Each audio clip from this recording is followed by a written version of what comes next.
Significa um breve conceito aqui. Então, olha só, é uma ação externa que ela vai beneficiar ou até mesmo prejudicar um ou mais terceiros. Imagina uma empresa, né? Uma empresa que, para o seu processo produtivo, ela acaba poluindo o meio ambiente, ela acaba gerando uma poluição em um rio, por exemplo, e alguns níveis abaixo aí, alguns quilômetros abaixo, existe aí uma colônia de pescadores e que esses pescadores, então, eles dependem da quantidade do pescado aí para obtenção do seu sustento.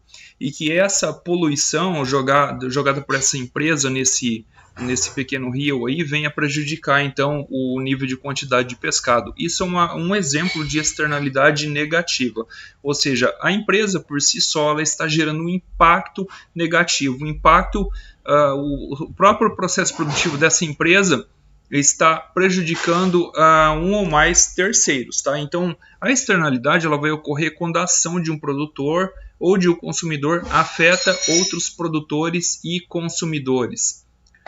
A gente tem que o bem-estar dos agentes ou a produção da firma, eles vão ser diretamente afetados pelas ações dos outros agentes. Então vejamos aqui, por exemplo, as externalidades negativas, como já foi falado, são ações que, por exemplo, um agente econômico, que pode ser um indivíduo, né, uma pessoa, uma empresa, vai acabar impondo custos a um terceiro, a um outro indivíduo, como foi essa situação que eu acabei de dar o exemplo da empresa que acaba poluindo o rio e que este rio, sendo poluído, ele acaba prejudicando os pescadores que dependem aí então da pesca. Também temos o exemplo aqui da poluição gerado por um automóvel, né, fumaça de cigarro, poluição do meio ambiente, do ar em si, né, que pode causar aí problemas respiratórios. Por conta do ar muito poluído, por exemplo, época de seca, em que existem muitas queimadas, né, os agentes provocando as queimadas, as pessoas acabam ficando doentes e tendo que gastar dinheiro com cuidados médicos, tratamentos médicos e tudo mais. Vejamos aqui mais alguns exemplos. Temos também as externalidades positivas. Imagina uma situação em que o shopping é construído nas proximidades da sua casa, por exemplo. Então, provavelmente o seu imóvel tende a valorizar por conta da construção dessa instituição, seja de um shopping, de uma universidade, talvez de um grande supermercado, uma galeria, até mesmo um hospital, enfim. Olha só, um exemplo bem atual, vacinação. Estamos ainda em época de pandemia, né, o Covid-19, então a vacinação ela também traz uma externalidade positiva, porque ela tende a gerar um benefício, ou seja, as pessoas vacinadas, com mais pessoas vacinadas, o índice de mortes ele tende a ser reduzido drasticamente, tá? Então, isso é muito bom, são benefícios que as pessoas conseguem ter através da vacinação, desenvolvimento de novas tecnologias, construção de shopping, isso aqui já foi falado. Então as externalidades, elas vão levar o mercado a ser ineficiente. Mas como assim ineficiente, né? Você deve estar falando. Bom, a gente está falando de alocação de recurso. E para toda ação existe um custo e esse custo ele tem que ser pago por alguém. Já a gente vai ver nos gráficos ali uma situação que mostra esse tipo de ocorrência, tá? A gente tem que entender que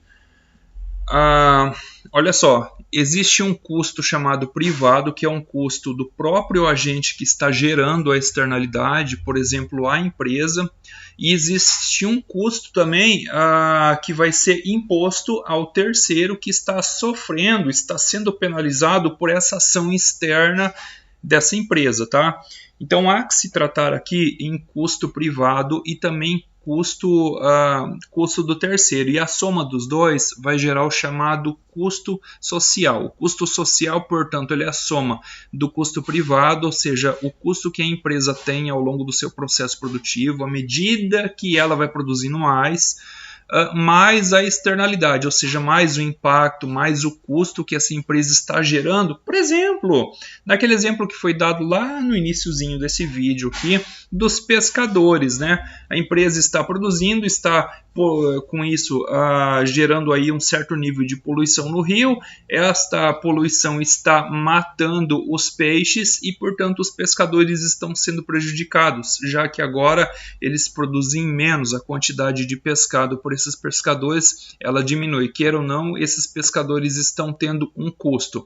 Então, a soma do custo que a empresa está tendo para produzir, também com o custo que os pescadores estão tendo, é um custo que chamamos de custo social, né? Ou seja, esse custo é a soma do custo de todos, da empresa e também das pessoas que estão sendo externalizadas com a ação dessa empresa, tá?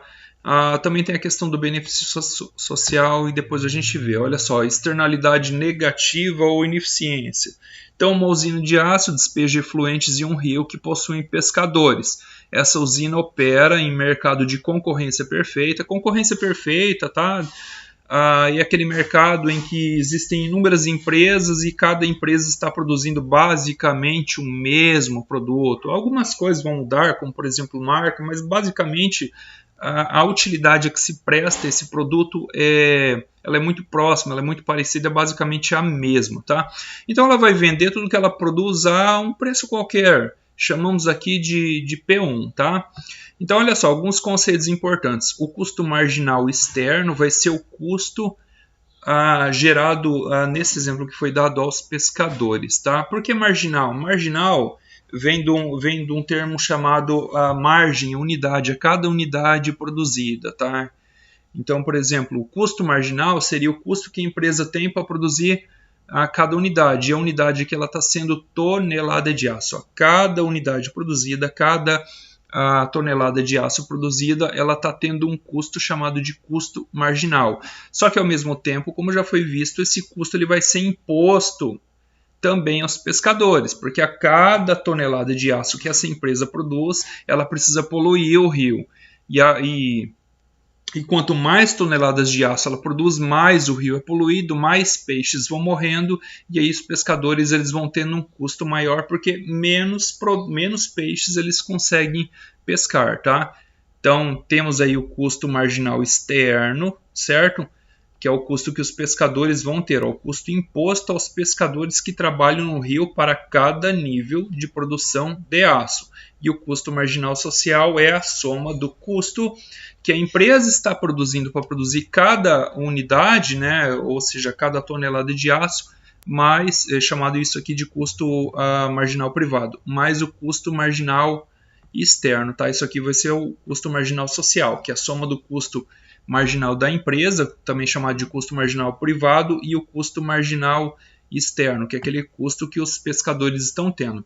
Então, olha só, tá aqui um gráfico, ó, dois na verdade. O primeiro mostra da empresa, ó, produção da empresa, tá? Aqui ela, esse aqui é asterisco e esse aqui é 1. São dois níveis de quantidade produzidas. E aqui está o preço, ó. Vamos supor um preço constante, ela não vai mexer nesse preço, tá? À medida que a empresa aumenta o seu nível de produto, olha só, aqui está o custo marginal externo. Ela vai aumentando a produção, 1 tonelada de aço, 2, 3, 4, 5, enfim. Vai aumentando o custo dos pescadores, tá? Então, se a empresa tá nesse ponto aqui, ó, Q1, ela está tendo aqui, ó, esse CMG é o custo marginal dela. A cada unidade de aço que ela produz, cada tonelada, né, cada 1000 quilos de aço que ela produz, ela está tendo esse custo. Esse custo vai aumentando. E o custo dos pescadores também. Mas olha só, vamos ver uma quantidade produzida que seja compatível tanto ao custo dos pescadores, que não seja um custo muito caro para eles, e que também não seja um custo muito caro para a empresa. Para isso, ela teria que, mantendo esse preço fixo, ela teria que produzir uma quantidade menor. Ó. Por quê? Porque daí nós vamos ter aí, esse CMGS é o custo marginal social, que como já foi visto é a soma do custo marginal privado, tá aqui, certo? que é o custo da empresa, que ela tem para produzir cada tonelada de aço, mais o custo marginal externo. Então, somando esses dois, tá, nós vamos ter um custo social, um custo marginal social compatível com esse nível de preço. Só que aí, para isso, a empresa terá que produzir uma quantidade um pouquinho menor, o que possivelmente, tá, vai gerar inflação no próprio preço de venda, porque, enfim, é a escassez de produtos. Imagina se toda empresa que produz aço, ela dependa aí de um rio para despejar os seus, digamos assim, dejetos, né, resíduos da sua produção. Então, para isso, a produção total da indústria, né, que é a soma da quantidade produzida por todas as empresas, vai diminuir. Consequentemente, o preço desse produto ele tende a subir. Agora, vamos ver o lado dos pescadores aqui. No painel B, aqui o gráfico B, nós temos aqui a produção, aliás, do setor como um todo, tá? Então, a gente tem aqui, ó, aqui o custo marginal externo, e a mesma coisa que esse primeiro aqui. Aqui a gente tem uma igualdade aqui do gráfico, ó, da demanda, certo? A demanda ela oscila de acordo com o nível de preço, tá? O preço está muito caro, as pessoas compram um pouco. O preço está muito baratinho, a oferta, as pessoas compram bastante. Por aí vai, tá? O ideal, para que não sobre nem falte a mercadoria na prateleira, o ideal então é que exista um preço que seja compatível tanto com o lado da demanda como com o lado da oferta. E aí nós teríamos para isso essa quantidade produzida, Q1. Só que, como já foi visto aqui nesse painel anterior, na presença da externalidade, que ela acaba gerando um custo marginal externo, e ele está aqui, ó, certo? De forma a equalizar esse custo marginal externo com o custo marginal privado, de forma que tendamos a igualar a oferta e a demanda, tá? Que a quantidade produzida ela vai ter que ser reduzida um pouco, e isso acaba gerando inflação. E aí sim, nesse segundo momento aqui, a gente teríamos então aí digamos assim, nível ótimo de produção, porque aqui tanto a demanda como a oferta elas tendem a ser muito próximas, a se igualar aquela situação que nem sobra, nem falta mercadoria na prateleira ou nos estoques das fábricas. Para essa situação aqui, teremos, infelizmente, um preço mais alto imposto aí aos seus clientes, tá? Simetria de informação, externalidade negativa e ineficiência. Então, essas externalidades negativas elas incentivam a permanência da indústria de um número excessivo, ineficiente de empresas, criando excesso de produção ao longo prazo, caso as empresas elas não forem, por exemplo, penalizadas. Tá? Já a gente vai ver questão de taxação. A empresa ela tá poluindo, ela está gerando impacto negativo às outras empresas, às outras pessoas, então para isso ela vai ter que ser penalizada. Uma taxa deverá ser imposta a essa empresa de forma que ela venha a reduzir a sua quantidade produzida. Tá? Então, como corrigir as externalidades? Olha só, padrão de criação de externalidades. Ó, taxa sobre externalidades criadas. É uma situação. Outra situação, ó, incentivo à substituição de insumos na produção geradora de externalidades. De repente, algum insumo, né, que venha substituir o antigo usado, que vai fazer com que essa empresa ela gere um impacto menor, ela polua menos. Seria uma situação, né? Mas a mais comum seria penalizar a empresa que está gerando essa externalidade negativa, ou penalizar ela por meio de uma taxa. E aí, à medida que ela vai aumentando sua produção, ela vai sendo penalizada ainda mais, aumenta-se o custo dela, de forma que ela se sinta desincentivada a continuar produzindo cada vez mais, tá? Então, olha só, uma modificação no insumo seria, um exemplo aqui, o uso de chaminés redutoras de emissão de poluentes. Por exemplo, né? Caso aí dessas empresas, imagina uma empresa chamada Olaria, né? Uma fábrica de tijolos, né? Cerâmica, né? Muito chamada de cerâmica. Então ela precisa de lenha, ela precisa de pó de serra, acaba poluindo muito os ares, o meio ambiente. Então, uma alternativa seria ela utilizar uma chaminé de forma que os gases que ela emita no seu processo ali de queima, né, dos secadores de tijolos não sejam tão agressivos assim ao meio ambiente, né? Então, padrão, né? Nesse caso existe a imposição de um valor máximo de geração de externalidade, ou seja, a empresa do setor tal, ela está permitida gerar tantos níveis de emissão de poluente, toneladas, quilos, enfim, metros cúbicos, alguma coisa nesse sentido, tá? Então vai existir uma tabelinha que as empresas elas deverão seguir, né? E ela ultrapassando, estourando essa cota, vai ser feito o quê? Aplicado uma multa, uma penalidade com esse valor a ser ultrapassado, né? Aí o que as empresas vão fazer? Elas vão se desmotivar a continuar produzindo tanto, elas buscarão gerar menos externalidades usando maiores níveis de tecnologia. Vamos ver aqui mais uma outra situação, taxas. Aqui já foi falado sobre taxas, né? De forma a forçar a empresa a internalizar a externalidade, ou seja, ela vai produzir menos. Só que os custos das empresas não são necessariamente iguais. Aqui nós temos, por exemplo, duas empresas. Ó, custo de redução da empresa 1, aqui, ó, ela está operando nesse nível com custo menor, e aqui custo de redução da empresa 2 eles aumentam. Por quê? Porque as empresas elas são diferentes, e aí as empresas elas vão ter que se ajustar de forma a buscar aí o melhor custo para um melhor nível de produção, de forma que ela continue trabalhando no sentido de buscar maximizar lucro, que é o objetivo de toda e qualquer empresa, tá certo?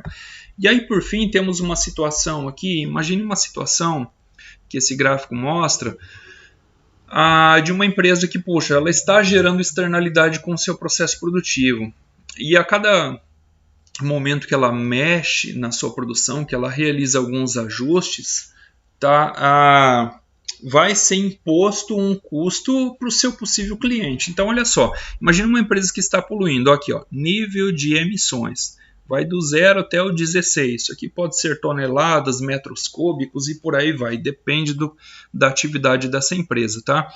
E aqui, ó, tá na vertical aqui, mostra a quantidade em dólares que essa empresa está, digamos assim, tendo custo, né, economia, com a redução de emissão desses poluentes. Então, se ela está aqui, ó, inicialmente no ponto A, aqui ela está deixando de emitir 8 unidades e para isso ela está tendo um custo de 8 dólares. Se ela parte do ponto A para o ponto B, o que temos aqui no ponto B? Já não temos mais 8, temos 11. Aqui ela está, digamos assim, trabalhando de forma mais desaquecida. Então aqui ela está, em vez de deixar de poluir 8 unidades, ela deixa de poluir 11 unidades. Para isso ela vai ter uma economia, porque daí, ó, o custo dela já não é mais com 8 dólares, já é 6 e 8, vai dar 7, ó. Entre 6 e 8, 7 dólares. Só que para isso ela reduziu muito a sua produção. Com isso, o que aconteceu? Falta de mercadoria. Novamente, aquele mesmo exemplo, aquela situação que eu falei anteriormente. Imagina se toda empresa que produz aço ela precisa de um riachozinho, né? Por exemplo. E daí ela precisa reduzir, ela precisa... É imposto uma taxa para ela precisa reduzir a emissão de poluentes, só que reduzindo a emissão de poluentes ela vai deixar de produzir, ela produz menos. Imagina todas as indústrias, as empresas desse setor produzindo menos. São menos produtos, um menor nível de mercadoria no mercado que tende a pressionar o preço desse produto para cima. Por exemplo, dos clientes que... Imagina uma empresa aí de revestimentos cerâmicos, de piso, todas elas precisam de um riozinho, de um riacho para deixar ali, né, despejar os seus resíduos, seus dejetos que sobrou do processo produtivo, né, vai diminuir a oferta do produto dessa empresa no mercado. Com isso tende a pressionar os preços para cima. Olha o custo marginal externo que os clientes dessas empresas vão ter. Tá? Por exemplo, das empresas atacadistas que compram material de construção para revenda, vai saltar lá em cima. Tá? Então aí as empresas elas vão ter que fazer o quê? fazendo ajustes de forma que ela não venha penalizar muito o próprio possível cliente, porque daí também, se o custo sobe demais, ela também vai vender menos, vai ficar ruim, não vai ficar legal. Então, ajustes têm que ser realizados. Imagine que daí ela venha para esse ponto, para esse outro ponto aqui. Não, aqui ela está deixando de emitir não 11, mas apenas 9. Puxa, ela já está com uma economia não tão em conta aqui, só que ela já gerou uma economia muito maior para o seu possível cliente. Estamos no ponto E, mas o ponto ideal seria o ponto A, onde os custos aqui tendem a se igualar, tanto o custo marginal privado da empresa, como também o custo marginal externo, ou seja, o custo gerado para o possível cliente dessa empresa. Aqui foi dado o exemplo, né, de uma indústria composta por várias empresas que produzem pisos e revestimentos cerâmicos, né, e ao mesmo tempo dos possíveis clientes dessas empresas, né, dessa indústria como um todo, que são aí as empresas aí a nível nacional, né, os grandes depósitos de materiais de construção que compram esses revestimentos cerâmicos para revender, né? Então, não adianta a indústria como um todo querer reduzir demais a sua produção, que daí vai faltar produto no mercado, vai encarecer demais o custo para quem for comprar. Olha só, o custo marginal externo vai ser muito alto, tá? Então aqui foi uma aula bem básica, uma aula assim simples, sobre mais o conceito de externalidade, o que é. Geralmente ele é imposto por um agente econômico, na maioria das vezes uma empresa, tá? E na maior parte das vezes, infelizmente, o que se vê é externalidade do tipo negativo, ou seja, aquela ação gerada pelo próprio agente econômico, não de forma proposital, mas que ele para o seu processo produtivo, ele acaba gerando um impacto negativo que venha prejudicar outros agentes econômicos, tá certo? Obrigado, viu, gente? Espero que essa aula tenha sido produtiva e esclarecido as dúvidas de vocês sobre externalidade. Muito obrigado.